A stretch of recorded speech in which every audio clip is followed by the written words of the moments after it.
오늘 우리 11장 32절 말씀에 보면, 하반절에 보면 오직 자기의 하나님을 아는 백성은 강하여 용맹을 떨치리라, 이렇게 말씀하고 있습니다. 우리 이 부분만 같이 한번 해볼까요? 오직, 시작. 오직 자기의 하나님을 아는 백성은 강하여 용맹을 떨치리라. 이 시간 예배에 참여하신 성도님들 모두가 오늘 이 말씀처럼 하나님을 아는 지식으로 인해서 강하여서, 여러분의 삶에서 강하여 용맹을 떨치는 그런 저와 여러분들이 되기를 바랍니다. 여러분, 그럼 우리가 어떻게 좀 하나님을 알아갈 수 있을까요? 하나님을 안다는 것, 도대체 어떤 의미가 있겠습니까? 우리가 하나님을 어떻게 알 수 있는가? 일반론적인 거지만 우리는 자연 속에서 하나님을 알아갈 수 있습니다. 좀 더 신학적으로 표현하면 이것을 자연은총이라고도 말하고 일반은총이라고도 말합니다. 우리가 꼭 교회가 아니더라도 하나님이 우리의 마음에 종교성을 두셔서 자연을 통해서, 우리의 환경을 통해서 하나님을 알아갈 수 있다는 것입니다. 오래전에, 한 20여 년 된 것 같아요. 한참 제가 등산을 다닐 때 그 설악산 대청봉해를 이렇게 올라갔습니다. 날이 그렇게 좋지는 않았어요. 대청봉에 올라가서 밑을 쫙 보면 이제 그 천불동 계곡 쪽으로 쫙 보면 굉장히 멋있습니다. 근데 구름이 쫙 끼니까 아무것도 안 보이잖아요. 그죠? 꼭대기 올라가도 맨 구름 위에서 그냥 이게 뭐야? 그리고 있습니다. 그런데 갑자기 구름이 샥 끝이 올라가고, 여러분 상상을 하세요. 지금 여러분 천불동 계곡에 있습니다. 대청봉에 있어요. 구름이 샥 올라가고 그 올라가는 밑으로 햇볕이 쫙 내리쬐는데, 그 장면이 너무너무 멋있어요. 이거 사람들이 와 그러고 있는데 그 옆에서 어떤 목소리가 들려요. 야, 이거 도대체 누가 만들었을까? 그래서 이 사람 예수 믿는 사람인가? 그리고 옆을 탁 봤더니 어떤 스님이 그 말씀을 하고 계셨습니다. 스님께서 야, 이거 누가 만들었을까? 그래서 제가 그 스님 들으라는 듯이 노래를 불렀습니다. 바로 찬송가를 부르면 이상하지 않겠어요? 그래서 그리운 금강산을 용감하게, 사람이 많지만 누구의 주제론가 막 부른 다음에, 그 다음에 아까 했던 찬송 주 하나님 지으신 모든 세계 1절을 쫙 했어요. 그러니까 막 거기 있던 사람이 박수를 쳐주고, 속으로는 스님 누가 만들긴요, 하나님이 만들었죠. 그래서 노래로 이렇게 말했던 적이 있습니다. 누가 만들었을까? 이 사람 마음에는 종교심이 있어요. 그래서 그런 자연을 보고 야, 누가 만들었을까? 로마서 1장 20절에 보면 사도 바울은 이렇게 말합니다. 창세로부터 그의 보이지 아니하는 것들, 곧 그의 영원하신 능력과 신성이 그가 만드신 만물에 분명히 보여 알게 되나니 그러므로 그들이 핑계하지 못할지라 말하고 있어요. 무슨 말이겠습니까? 이 다음에 누구다? 하나님의 심판대 앞에 설 것입니다. 하나님의 심판대 앞에 서서 어떤 사람이, 하나님, 아무도 나에게 당신에 대해서 말해주지 않았습니다. 아무도 나에게 하나님에 대해서 이야기해주지 않았습니다. 핑계하지 못하도록 하나님께서 그의 영원하신 능력과 신성을 만물에 보여 분명히 알게 했다는 거예요. 핑계할 자가 없다는 것입니다. 또 우리가 어떻게 하나님을 알 수 있겠습니까? 나를 알므로, 인간을 알아감으로 하나님을 알 수 있습니다. 오늘날 정체성 상실의 시대라고 말합니다. 인간이 내가 왜 이 땅에 존재하는지, 존재의 목적, 살아가는 방향을 잃어버렸습니다. 흔히 하는 말대로 인간성을 잃어버린 것입니다. 세월호의 가장 큰 교훈이 뭐겠습니까? 돈이 지배하는 사회, 결국은 인간이 돈에 굴복되다가 결국은 돈 쫓아가다 다 돌아버린 세상의 단면을 보여주는 것 아니겠어요? 사람이 이게 가치를 잃어버리는 시대, 이겁니다. 그러니 하나님을 더욱더 알 수 없는 것입니다. 종교개혁자 칼빈은 프랑스 말로는 깔뱅이라고도 하는데, 이 깔뱅이 이런 말을 했어요. 하나님에 관한 지식과 우리 자신에 관한 지식은 서로 연결되어 있는데, 자신을 알지 못하고는 하나님을 알지 못하고, 하나님을 알지 못하고는 자기 자신을 알지 못한다. 칼빈의 유명한 기독교 강요 제일 첫 장 첫 절에 나오는 이야기입니다. 하나님에 관한 지식과 나에 관한 지식은 밀접하게 연결이 되어 있어요. 어느 게 먼저라고 할 건 없습니다. 자신을 알지 못하고는 하나님을 알지 못하고 하나님을 알지 못하고는 자신을 알지 못한다라는 말이에요. 인간이 자기가 가진 지혜와 능력과 지식으로 모든 것을 다 할 수 있을 것이라고 생각하지만 결국은 깨닫는 게 뭐예요? 자기의 무지와 자기의 빈곤과 허약함을 자각하게 됩니다. 인간의 제한성, 유한성을 알아가게 되는 거예요. 그 제한된 능력, 유한한 존재임을 깨달을 때, 아, 하나님이 계시는구나, 신이 계시는구나, 비로소 알아갈 수 있다는 것입니다. 그래서 자기의 존재를 알아야 돼요. 여러분, 인간이 무한한 능력을 가지고 있는 것 같습니까? 여러분, 이건희 회장님을 보십시오. 이건희 회장 보세요. 우리나라에서 뭐 제 아무리 부자고 아무리 많다 그래도 하다가 가는 거 아니겠어요? 뭐 그랬다면요, 야, 왜 여기가 아프냐, 비서들한테 이 등 좀 주물러라. 주무르다가, 아, 회장님 소화가 안 되시는 것 같습니다. 소화제 좀 드시죠. 소화제 먹고 뭐 갔다는 거 아니에요. 그래가지고 급하게 순천향병원 응급실 가서 응급조치하고 최고의 의사들이 와서 뭐 거반 죽은 사람 살린 거 아니겠어요? 뭐 돈이 살렸지만 여러분, 하다 가는 거예요. 하다. 그러니까 어떤 분이 그랬대요. 세월호 때 이렇게 응급조치를 했으면 다 살았을 건데. 예? 그렇잖아요. 그러는 거예요. 여러분, 인간이 가진 게 많다 그래도 제한된 인생이에요. 제한된 능력이에요. 거기에서 하나님을 배우고 알아갈 수 있다는 것입니다. 또 우리가 어떻게 하나님을 알아갈 수 있겠습니까? 성경을 통하여서 하나님을 알아갈 수 있습니다. 성경은 하나님에 대하여서 확실하게 말해줍니다. 내가 하나님에 대해서 무엇을 믿어야 하고 하나님께서 나에게 요구하는 것이 무엇인지를 성경이 가르쳐주고 있습니다.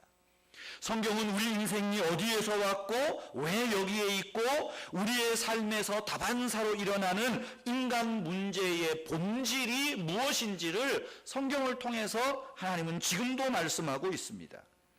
내가 어떻게 살아야 하는지, 우리 가정생활은 어떻게 해야 되는지, 내가 한 나라의 시민으로서 국민으로서 내 책임이 무엇인지, 여러분, 성경에서 이 중요한 주제들을 다 말하고 있습니다.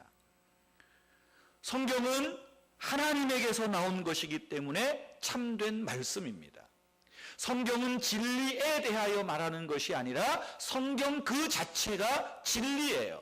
왜? 참이신 하나님의 말씀이기 때문이에요. 그래서 우리가 성경을 통해서 성경을 읽고 배워가면서 하나님을 알 수가 있는 거예요. 칼빈의 이야기를 한 번 더 말씀드리면 이렇게 말합니다. 성경은 창조주 하나님을 알게 하는 안내자요 교사로서 필요하다. 하나님께서 실제적으로 자신을 알리시는 것은 성경뿐이다 라고 말했어요.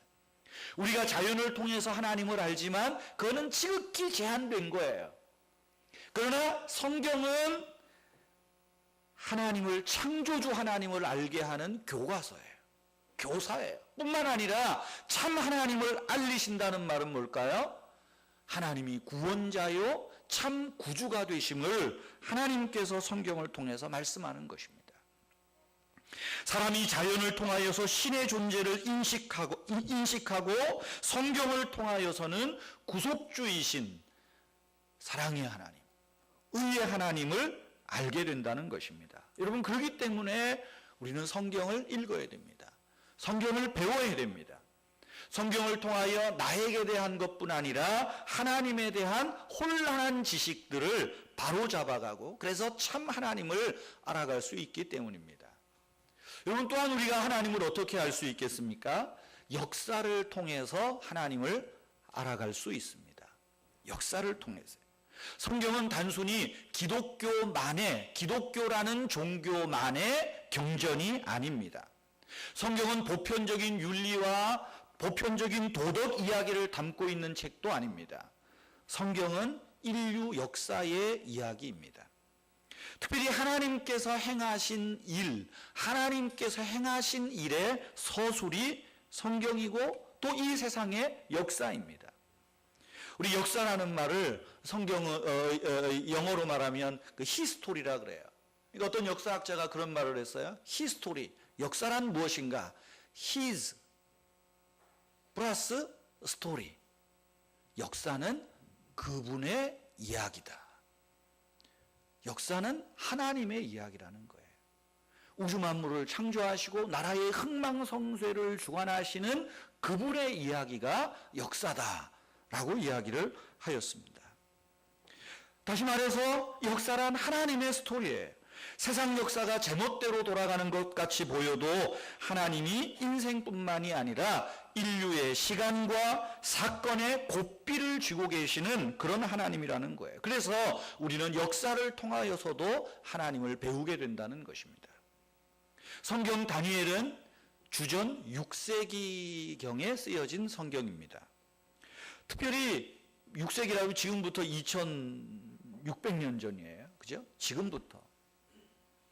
특별히 우리가 이 성경으로 읽고 있는 이제 오늘 말씀을 읽은 11장, 10장에서 12장까지는 하나의 스토리예요. 하나의 환상 이야기인데 이 이야기는 특별히 6세기 중에서도 6세기 말 이제 5세기로 넘어가는 그 시점에 주신 메시지입니다.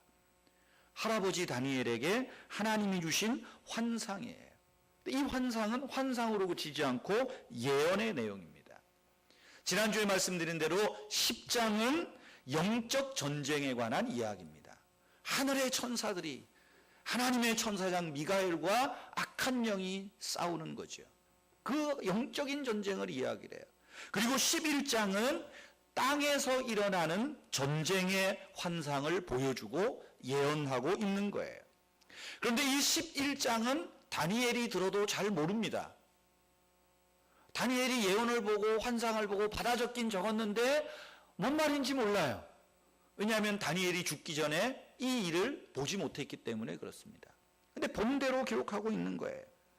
그래서 이런 예언적인 환상을 가리켜서 임봉된 계시, 그러니까 뭐라 그래요? 봉투에 넣고 딱 풀칠한 계시, 묵시 그렇게 말합니다. 그 말은 이것이 성취되기까지는 시간이 지나야 된다는 거예요. 그러다 보니까 이 11장은 땅에서 일어나는 전쟁인데 다니엘서 12장 중에서 제일 내용이 깁니다. 그리고 내용이 대단히 자세하게 기록되어 있습니다. 근데 이 자세한 건 우리가 읽어도 뭔 소리인지 잘 모릅니다. 오늘 조금 말씀드릴 테니까 조금만 기다리시고 뭔 소리인지 잘 모릅니다. 그리고 이 내용은 굉장히 어렵고 신비스러운 뜻을 가지고 있습니다. 저희 11장, 12장을 설교를 해야 되나 말아야 되나 고민을 많이 했어요. 건너뛸까? 왜냐하면 교회에서 11장, 11장의 설교를 거의 잘 안 하더라고요. 왜냐하면 어렵기 때문에 그런 것 같아요. 근데 또 하나 신기한 거는 이단 교회들은 다니엘 10장, 11장, 12장을 설교를 많이 한다는 거예요. 희한하죠? 그러니까 이단은 열심히 가르치고 정통교회는 열심히 안 가르쳐요. 그래서 이거를 준비하면서 설교를 준비하고 주석을 참고하고 공부를 하면서 이거를 하려면 한 달은 해야 될 것 같아요. 자세하게 하려면. 근데 그건 이제 여러분들이 다 피차 지루해 가니까 제가 나중에 한번 이렇게 프린트물로 좀 나눠드릴까 싶기도 합니다. 뭐 어쨌든 좀 그래요. 자, 오늘은 좀 간략하게 말씀을 드릴게요. 이 11장의 환상, 이 내용은 북방왕과 남방왕이 오랫도록 전쟁하는 이야기를 예언적으로 보여주신 것입니다. 그 중에서도 가장 중요한 인물은 오늘 28장에도 나오는 한 북방왕의 이야기예요. 한 북방왕. 그런데 이 북방왕이 아주 간교한 방법으로 남방왕과 전쟁을 일으키고 또 두 번째 전쟁을 하러 왔다가 보니까 기띔에서 배들이 왔다. 이 말은 이제 로마에서 신생 로마 제국이 일어나서 배를 타고 이제 이쪽 터키 이쪽에 시리아 쪽으로 오니까 애굽을 치러 갔다가 야야야 다시 돌아가자. 그리고 가던 길에 예루살렘을 공격해버려요. 애굽을 다 못 쳤으니까 요 조그만 땅이라도 공격하자 하고 보니까 예루살렘에 또 막 온갖 진귀한 보물들이 많잖아요. 그리고 예루살렘 성을 함락시키고 또 거기다가 우상에 가증한 것을 세우는, 뭐 어쨌든 이런 이야기들이 쭉 중심적으로 기록이 되어 있습니다. 그리고 그런 과정에서 하나님을 믿는 백성들이 핍박과 박해를 당합니다. 어떤 사람은 이 북방왕의 핍박과 박해 때문에 신앙의 절개를 지키지 못하고 배반하고 하나님에게서 언약에서 떠나는 사람도 많습니다. 그러나 그럼에도 불구하고 오늘 32절 하반절에 있는 말씀대로 용감무쌍한 사람이 있어요. 변절하지도 않고 신앙을 배교하지도 않고 용감하여 용맹을 바라는 그런 사람들이 있습니다. 그 사람들을 가리켜서 뭐라고 말합니까? 하나님을 아는 백성이라 이렇게 말하고 있어요. 여러분, 그러면 다니엘이 보았던 이 환상은 역사적으로 어떻게 됐을까요? 고고학자들과 주석가들, 역사가들의 이야기를 쭉 종합해 보면 11장에서 지금 다니엘이 본 이 지상전쟁이 무슨 이야기인가, 지금 6세기 말에 보았던 이 환상은 역사적으로 인류 역사로 보면 주전 2세기와 3세기에 일어났던 팔레스타인, 애국과 이 헬라 제국 시대 때에 일어났던 그 한 전쟁의 이야기다라고 대부분이 다 동의를 합니다. 너무 11장의 이야기가 다니엘이 죽은 지 300년 지난 그 시점에서 이 예언이 너무너무 정확해가지고 사람들은 그렇게 말해요. 다니엘서는 원래 6장까지인데 7장까지인데 그 뒤에 어떤 사람이 이 전쟁을 보고 다니엘 이름을 빌려가지고 소설처럼 끼워 넣었다, 뭐 이렇게 주장하는 사람들까지 있습니다. 근데 우리는 그 사실은 믿지 않죠. 하나님께서 다니엘에게 환상으로 앞으로 되어질 일을 보여주셨다라고 믿는 것입니다. 11장을 닳질 않았는데 조금만 제가 한 번 더 설명드리겠습니다. 20절까지 말씀은, 11장 2절에서 20절까지 말씀은 바사 제국, 다니엘이 총리하고 그랬죠. 페르시아 제국이 헬라 제국에게 패하는 내용이 있습니다. 바사 제국이 아주 승승장구했지만 다리오와 고레스가 죽은 다음에 네 번째 왕이 일어났는데 이 왕이 굉장히 용감했어요. 그런데 이제 우리가 헬라 세계를, 그리스 세계를, 그리스 땅을 차지하자 해서 전쟁을 일으키다가 거기서 패망합니다. 그리고 페르시아가 이제 역사에서 사라져 버려요. 그리고 일어나는 나라가 그리스입니다. 헬라 세계예요. 헬라 세계. 그리고 헬라가 영토를 크게 확장하는데 이때의 헬라 제국의 왕이 누구냐 하면 알렉산더 대왕이라는 사람이에요. 여러분 혹시 들어보셨는지 모르겠는데 이 알렉산더 대왕이, 여러분 여기 3절 한번 보세요. 3절. 11장 3절 말씀해 보시면, 자, 우리 2절부터 조금 더 한번 봅시다. 2절. 내가 참된 것을 보이라. 내가 바사에서 또 다른 3명의 왕이 일어날 것이다. 그 후에 네 번째는 그들보다 심히 부유하고 그 유보함이 강대해진 다음에 사람을 충동하여 헬라 왕국을 칠 것이다. 그런데 어쨌든 져요. 이때의 헬라 제국의 왕이, 바사 제국의 왕이 누구냐면 크세록세스라는 사람입니다. 크세록세스라는 사람, 뭐 기억할 필요는 없습니다. 시험에 안 나오니까. 그런 왕이 있어요. 성경에도 없지만 역사학자들이 보고 이때 이야기네, 다 밝혀낸 거예요. 그리고 3절에 보세요. 장차한 능력 있는 왕이 일어나서, 여기 능력 있는 왕은 누구냐 하면 알렉산더 대왕이에요. 그래서 2절에서 3절 사이 행간이 이 크세록세스가 헬라 공격했다가 져요. 그리고 나라는 없어지고 헬라가 나라를 차지하는 거예요. 그런데 알렉산더 대왕은 38살인가 죽습니다. 요절하죠. 그러니까 헬라 제국이 어떻게 됐을까요? 막 한참 부강해지다가 4절 쭉 보면 나라가 갈라집니다. 갈라지고 알렉산더의 자손이 그 왕위를 차지하지 못하고 그 나라가 그 외에 여러 12개. 근데 다니엘서에 보면 10개라고 나와요. 7장에 보면, 7장 7절에 보면 10개의 부족으로 나뉘어집니다. 장군들이 다 가져가요. 다 가져가요. 그러다가 10개로 흩어져 있는 이 헬라 제국이 다시 합종 연행을 해가지고 4개 제국으로 또 나옵니다. 그 이제 다니엘 7장 8장에 나오는 4개의 뿔 뭐 이런 얘기가 나오거든요. 근데 이제 이거를 이단들은 막 이상하게 자꾸 해석을 하는데 저의 해석을 믿으셔야 돼요. 근데 내가 이거를 지금 설교 시간에 이거 다 설명을 못해서 나중에 기회가 되면 더 자우전하겠고요. 그럴 때 이제 남방왕, 지금의 애굽입니다. 애굽의 왕이 크게 세력을 얻습니다. 그래서 이 애굽 왕이 크게 세력을 얻다가 이 셀루커스라고 하는 아주 유능한 장수를 자기 휘하에 둬요. 근데 이 셀루커스가 남방왕을 이 프톨레미라고 하는 남방왕을 왕국을 배반하고 시리아 쪽에, 지금 이스라엘 위쪽, 시리아 내전 겪는 데 있죠. 그쪽에다가 셀류커스라고 하는 나라를 세워요. 그것이 여기 11장에 나오는 북방 왕국이에요. 그래서 이 셀류커스 왕족과 이 프톨레미 왕조가, 남방 왕조가 계속해서 전쟁하는 내용이 20절까지 내용이에요. 뭐 결혼 동맹 정책을 했고 화해 정책을 하다가 막 좌우지간 설교 막 그렇게 나오는 거예요. 좌우지간. 그리고 21절에서 마지막 절까지는 11장에서 가장 중요한 한 인물을 등장시킵니다. 역사적으로 이 사람은 안티오쿠스 에피파네스라고 하는 사람이에요. 안티오쿠스 에피파네스. 이 사람의 이야기가 21절부터 46절까지의 전체 이야기예요. 여러분 21절 말씀 보세요. 11장 21절에 보시면, 자 이제 북방 왕이 막 크게 이제 일어나다가 20절, 그 왕위를 이을 자가 압제자를 그 나라의 아름다운 곳으로 두루다니게 할 것이나 그는 분노함이나 싸움이 없이 몇 달 못 되어 망할 것이다.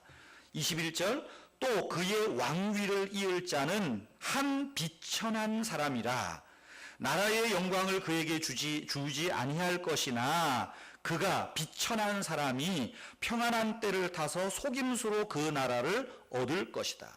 그러니까 이 한 비천한 사람이 속임수와 계략에 능한 사람이, 이 사람이 나라를 어쨌든 차지하게 돼요. 그 사람이 누구라고요? 안티오쿠스 에피파네스라는 사람이에요. 여기는 성경은 없지만 역사학자들이 밝힌 거예요. 이걸 보고 다 밝힌 거예요.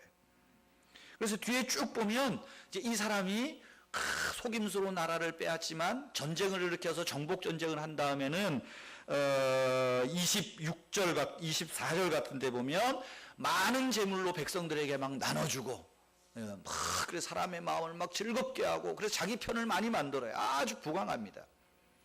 그리고 이 왕이 이제는 다시 남방을 공격하죠. 남방왕국을 공격하고 항복을 받아냈다가 또 남방왕이 배반하려고 하니까 또다시 공격해요.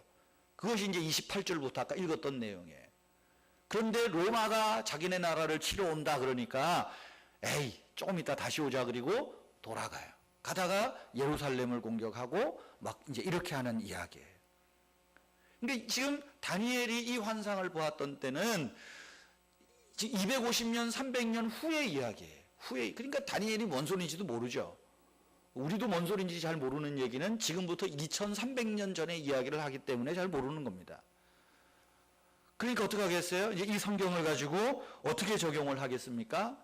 이단들은 좌우장 오묘한 말로서, 왜냐하면 이제 전통교회에서 이야기를 잘 안 하니까 오묘한 방법으로 막 다니엘을 갖다가 다니엘서를 찢어 발겨가지고 작은 뿔이 어떻고 염소가 어떻고 막 해가지고 자기네 유리한 쪽으로 이상하게 좌우지간 해석을 해요.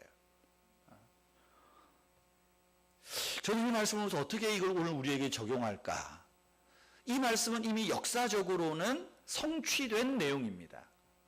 그러나 우리가 이 하나님의 말씀을 통하여 오늘 우리에게 주시는 교훈이 있다 그러면 이 말씀을 우리가 어떻게 적용할까 하는 게 하나님이 우리에게 현재 주시는 교훈이고 메시지거든요.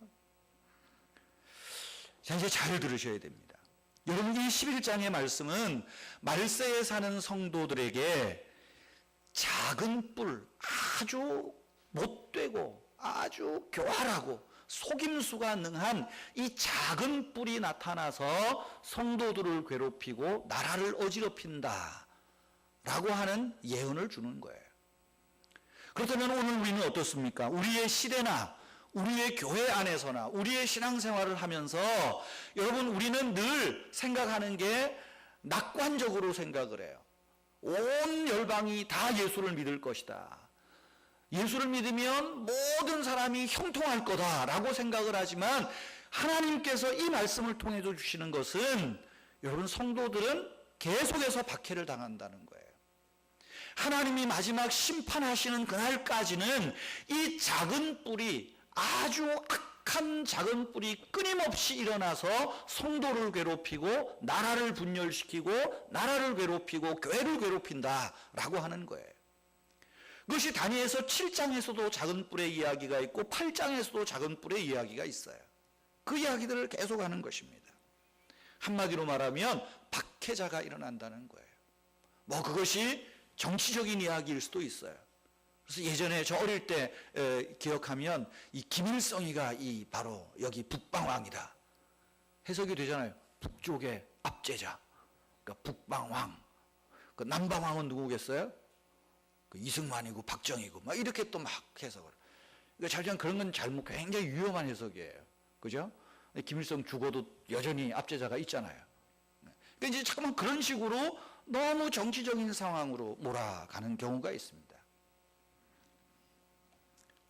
여러분, 중요한 것은 종말에 올 박해자는 물리적인 폭력, 정치적인 압제로 성도들을 공경에 빠뜨리고 성도들을 자꾸만 신앙에서 타락시키고 있다는 것입니다. 특별히 오늘 우리가 신앙적으로 영적으로 이 말씀을 볼 때는 무엇입니까? 적그리스도가 끊임없이 나타난다는 거예요. 적그리스도, 이단들이 나타나서 성도들을 신앙의 진리에서 떠나게 하고 배교하게 하고, 그래서 하나님의 진리에서 떠나게 한다는 거예요. 오늘 여러분 여기 이 말씀해 보세요. 많은 사람을 몰락시킨다고 말해요. 몰락시켜요. 그래서 여러분 보세요. 이단들이 나오면 제일 먼저 이단들의 활동 영역이 어디예요? 예수 믿는 사람들이에요. 예수 믿는 사람들이에요. 그래서 그 사람들이 오묘한 말로 예수 믿는 사람들, 교회 다니는 사람들을 꼬여서 잘못된 하나님, 잘못된 성경을 가지고, 잘못된 성경 해석을 가지고 저들의 영혼을 도적질하고 있다는 것입니다. 이거 그거예요. 그럼에도 불구하고 성경은 말하죠.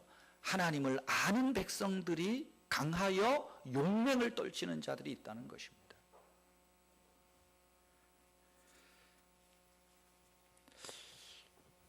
여러분, 우리 지금 세월호 이 침몰 사고 때문에 부각되는 것이 있습니다. 구원파, 무원파.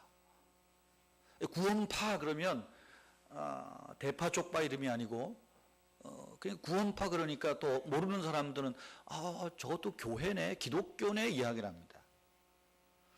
오늘 뭐 시간이 어떨지 모르겠지만 잠깐 좀 PPT로 한번 좀 보면서 여러분 소개하겠습니다. 이 구원파는 이단입니다. 적그리스도입니다. 구원파는 주요 계파가 있어요. 지금 뭐 유병언이가 지금 많이 뜨고 있는데, 유병언만이 아니라 유병언이가 소속되어 있는 데는 기독교 복음 침례회라는 데입니다. 기독교 복음 침례회예요. 그리고 또 대한예수교 침례회가 있습니다. 대한예수교 침례회. 이건 똑같은 게 두 개가 있는데, 하나는 인덕원의, 과천 옆에 인덕원의 서울교회라는 이요한 목사라고 써 있으니까 좌우지간 이요한이가 있는 데입니다. 얼마 전에 누구의 뭐 어떤 여자 가수가 내가 다니는 교회는 구원파가 아닙니다. 그리고 뭐 올렸다면요. 누구? 유진? 근데 걔가 그거 올린 거 보니까 이 교회 나가고 있어요. 구원파 교회 나가는 걸 자기는 자랑스럽게 이야기를 하죠. 인도군에 있는 서울교회입니다. 또 대전을 근거지로 활동하고 있는 이 박옥수라는 사람이 있습니다. 이것도 대한예수교 침례회예요. 요새 여러분 길에 가시면 버스에 죄사함의 비밀, 뭐 잠실에서 몇 날 며칠 날 성경 사경회 한다고 막 써붙이죠.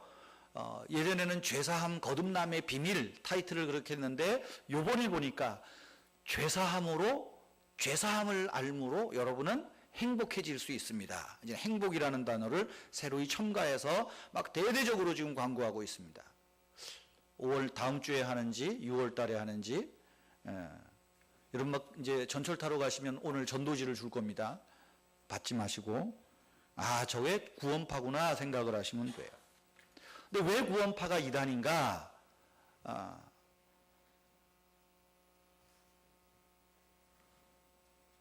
저 앞에가 안 뜨니까 내가 모르겠다. 겉으로 보면 침례회 이름을 쓴 침례회. 그러니까 이 한국교회에서 침례교가 부흥이 안 된대요. 왜냐하면 구원파가 득세한다 그래가지고. 그런데 여기 뭐 기독교 복음 침례회, 대한 예수교 침례회 하는 것은 전통교회의 침례교가 아닙니다. 그렇게 아셔야 돼요. 이 구원파가 이단이라고 하는 데는 조금 이따가도 말씀드리겠지만 이 사람들이 주장하는 건 어떻게 보면 단순합니다. 깨달음을 통해서 구원을 얻는다 이야기를 해요. 깨달음. 우리는 뭐라고 말해요? 믿음으로 구원 얻는다 말하는데 이 사람들은 깨달음으로 구원을 얻는다 이야기를 합니다. 또 한 번 깨달았고 한 번 회개했으면 그것으로 족하다. 회개를 계속하는 것은 구원받은 증거가 아니라고 말합니다. 우리가 기도할 때 하나님 나는 죄인입니다 그러면 저 사람은 구원받지 못한 인간이야. 저 사람은 지옥 갈 사람이야. 그렇게 말합니다. 그러니까 그 사람들이 오늘날 우리 대한예수교 장로회 은혜의 교회 나오는 사람을 보면 다 뭐라 그래요? 구원시켜야 될 사람이에요. 그러니까 그 사람들의 전도 대상은 여러분이고 저예요. 그래서 구원받았습니까? 이 말을 물어보는 거예요. 예, 구원받았습니다. 그러면 언제 구원받았습니까? 당신이 태어난 생일이 있다면 영적으로 구원받은 생일도 알아야 될 거 아닙니까? 탁 물어보면 그때부터 이제 꼬이기 시작합니다. 나는 구원 안 받았나 봐. 이제 고민에 빠집니다.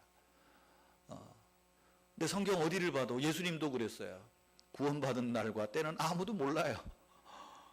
지나놓고 보니까 내가 구원받았네? 이렇게 되는 겁니다. 그리고 기성교회를 부정합니다. 예배 형식, 주일 성소, 11조, 새벽기도, 축도하는 것 다 무시해요. 제가 뭐 그 교회 예배는 안 가봤으니까 모르겠지만 그래서 그 사람들이 보기에는 기성교회는 우리 은혜교회 같은 때는 이거는 멸망의 집단이에요. 멸망의 집단. 근데 이 사람들이 지금 강조하는 건 뭐냐면 이원론적 사고예요. 영이 깨달았으면 내 영이 구원받은 걸로 끝난 거예요. 그럼 육체는 어때요? 아무거나 해도 상관없어요. 한 번 깨닫고 한 번 회개했으면 내 육체가 무슨 죄를 지어도 내 영은 죄가 없어요. 그러니까 구원받는데 아무런 지장이 없다. 그렇게 말합니다. 그러니까 그 사람들은 자기네 그룹에서 빠져나가면 막 이제 폭력을 동원하고 사람을 죽이기까지 하고 그래요. 처음에는 여기 이요한이라는 사람과 이복칠이에요. 원래 박옥수라는 사람 다 같이 있었어요. 외국에서 들어온 60년대 선교사로부터 이 구원파가 수입이 됐는데 다 같은 권신찬 제자들입니다. 그런데 유병원이가 머리가 똑똑하대요. 유병원 씨가 권신찬의 사위인데 이제 이 삼각지에 있는 교회를 운영하면서 이제 다른 사업을 시작을 했어요. 돈 버는 사업을 하니까 그 중에 이제 그래도 조금 다른 이 이요한 이복칠이가 교회가 사업하는 것은 옳지 않다. 교회가 세상 사업하는 건 옳지 않다. 그래가지고 막 이거 하면 안 된다 하니까 유병원이가 자기 쫄병들 시켜가지고 이복칠이를 대막 죽기 일보 직전까지 구타를 합니다. 그래서 이복칠이 결국은 도망해서 탈퇴를 하죠. 그래가지고 인도권에 아까 얘기한 그 교회를 이제 세운 거예요. 여러분 이 세월호에 대한 이야기를 구원파에 대한 이야기를 우리가 다 할 수는 없는데 근데 우리가 조금 헷갈리는 게 있어요. 헷갈리는 게 있습니다. 뭐냐면 우리 장로교에서 가르치는 구원론과 어떻게 보면 굉장히 유사한 부분이 많기 때문에 우리가 때로 오해를 하는 겁니다. 그것은 또 다르게 얘기하면 우리 한국의 장로교회가 복음을 제대로 가르치지 못한 이유도 있습니다. 여러분, 은혜로 선택받고 구원받은 사람은 영원히 멸망하지 않는다. 구원파만의 이야기는 아닙니다. 칼빈도 그렇게 얘기했고, 저도 그렇게 얘기했고, 장로교에서도 그렇게 이야기합니다. 하나님의 은혜로 구원받은 사람은, 믿음으로 구원받은 사람은 성도의 견인이라는 교리가 있어요. 그래서 한 번 구원받은 사람은 영원히 망하지 않는다. 이게 굉장히 흡사해요. 그런데 오늘날 교회는 어떻습니까? 우리 교회도 마찬가지죠. 대형교회도 마찬가지입니다. 믿으면 영원히 멸망하지 않는다. 이것만 너무 강조하다 보니까 중간 내용을 다 빼버린 거예요. 중간 내용을 빼버린 거예요. 중간 내용이 뭐겠어요? 믿음으로 구원받은 사람은 구원받은 사람답게 살아야 된다는 거예요. 거기에 선행이 있고, 거기에 회개가 있고, 거기에 하나님의 백성으로서의 능력이 있는데 이거 다 빼버리니까 그거나 이게 되는 거예요. 이게 되는 거예요. 2007년도에 한국교회 부흥 100주년 부흥회가 있었어요. 그때 옥하는 목사님이 그런 설교를 했습니다. 내가 회개합니다. 교회의 양적 성장에만 눈이 멀어서 믿기만 하면 천국에 간다고 설교해왔음을 회개합니다. 행위가 없는 믿음, 회개가 없는 믿음. 내가 이 싸구려 복음을 가르쳤던 것 회개합니다 그랬어요. 그랬더니 수많은 대형교회 목사들이 뭐라 그러는 줄 압니까? 뒤에서 저 왜 옥하느미가 저런 소리를 해가지고, 저 왜 옥하느미가 저런 소리를 해? 왜냐하면 회개의 복음을 가르치지 않고 선행의 복음을 가르치지 않고 뭔가 하나님 앞에서의 거룩한 삶에 대한 이 이야기를 하면 교인도 불편하고 목사도 불편하고 다 불편하니까 이걸 자꾸만 빼버리는 거예요. 그러면 뭐예요? 우리도 구원파와 다를 바가 없는 거예요. 다를 바가 없는 거예요. 여러분, 세월호의 문제가 그들만의 문제가 아니에요. 오늘 한국교회의 문제고 대형교회의 문제고, 아니 우리 교회의 문제일 수도 있어요. 여기 11장에 나오는 북방왕의 간교함에 넘어가서 하나님을 더 알기보다는 편리 위주로 나가고 하나님 앞에 회개하고 거룩한 삶을 결단하기보다는 그저 시대의 시류에 편승하는 이 얍삽한 신앙들이 오늘 우리의 모습이라고 하는 것입니다. 그래서 오늘 성경은 어떻게 말합니까? 그럼에도 불구하고 하나님을 아는 백성은 강하여 용맹을 떨칠 걸 이야기하고 있습니다.